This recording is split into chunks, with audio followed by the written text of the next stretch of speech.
Question 7. Isomers X and Y have the molecular formula C5H8O. Give the IUPAC name for isomer X 7.1. So isomer X, it's a ketone, clearly a ketone. So, well, let's count how many carbons it's got. 1, 2, 3, 4, 5. So it's going to be pent.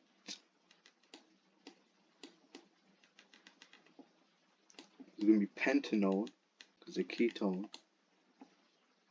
Ketones are pentanone, 5 carbons, and because it's in the cyclic kind of structure, cycla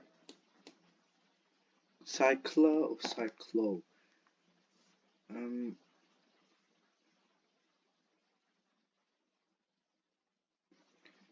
It is going to be cyclo. Yeah, cyclo. Cyclopentanone. 7.2. Explain how and why isomers X have can be distinguished by comparing each of the boiling points. 13C NMR cyclopentanone. Yeah. 13C NMR spectra, infrared spectra. So if we look at isomers X and Y, it says boiling point. So stage 1, we're going to talk about the boiling points. It's already got the key points we need to talk about. Stage 1, boiling points. Stage 2, 13C NMR spectra. Stage 3, infrared spectra. Stage 1, boiling points. So if we look at this, well, this has got hydrogen bonding. So because OH, so that's all we're going to talk about really. So we know isomer Y has hydrogen bonding. Isomer Y has hydrogen bonding between, or has hydrogen bonds between molecules, whereas, spell that wrong, isomer, whereas isomer X has, well, a C double bond O is going to be dipole forces, has dipole forces between molecules, hence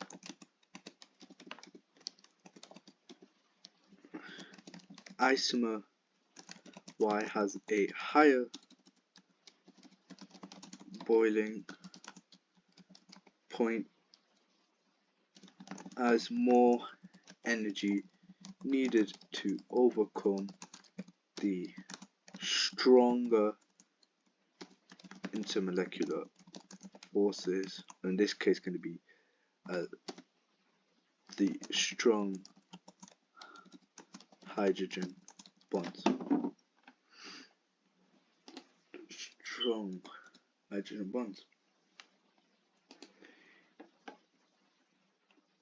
Stage 2.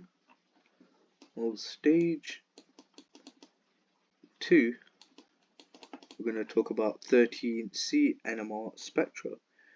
13C NMR.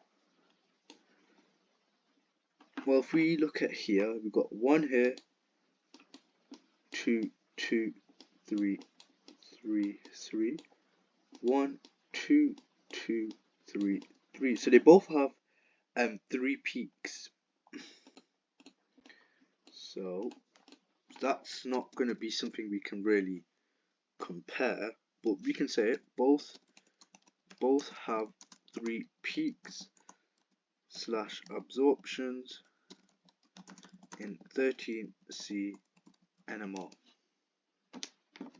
Okay, now where are they? Well, X has peaks at, Y has peaks at. Let's have a look where the peaks are. So 13C NMR, so that's where we need to go. So X is what? Well, X is C double bond O, right? There we go. R, C double bond O, and the C. It's going to be 20 to 50. So X has peaks at 20 to 50. At 20 to 50, Y has peaks. Well, Y is with OH. If you look at this, yeah, alcohols, ethers or esters, it's going to be 50 to 90. 50 to 90. And obviously we want these two to be different. We don't want to talk about like 5 to 40, right? Which we can't. So we need to talk about 20 to 50, 50 to 90. X has peaks 20, 50, Y has peaks at 50 to 90. And then stage 3. Stage 3. Well, what's the one? Let's talk about infrared spectra. Infrared spectra.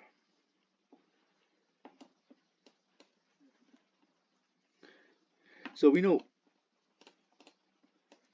that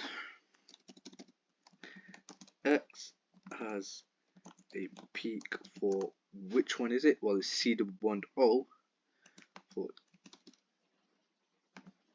C double bond O at something, and Y has a peak for OH at something. So let's have a look at it. So infrared spectra, which is here, the infrared data, and we know that this is C double bond O. So if you look at C double bond O, 1680 to 1750, and it's in centimeters to power minus 1, and for OH, which is an alcohol, is 230 to 3550. So let's write that down. So we've got 1680 to 1750, 1680 to 1750 centimeters to power minus 1, and for this is going to be 3230 to 3550 centimeters to power minus 1. Double check that. Yeah. So X has a peak for C double bond O at 1680 to 1750 centimeters to power minus 1. Y has a peak for OH at 3230 to 3550 centimeters to power minus 1. And then the final point we want to talk about is the fingerprint region. Well, what's fingerprint region? Well, I'll just show you here. Well, this is past question, but fingerprint region is the region below 1500 centimeters to power minus 1. And most questions we often ignore it, right? Especially when we're trying to identify something or draw something, we don't care about really the fingerprint region. But in this case, we know that they would both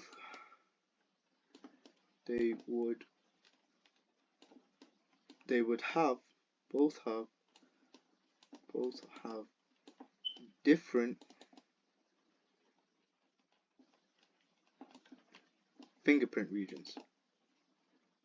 They would both have different fingerprint regions, and fingerprint regions is below 1500 centimeters to power minus 1. And that is the end of question 7.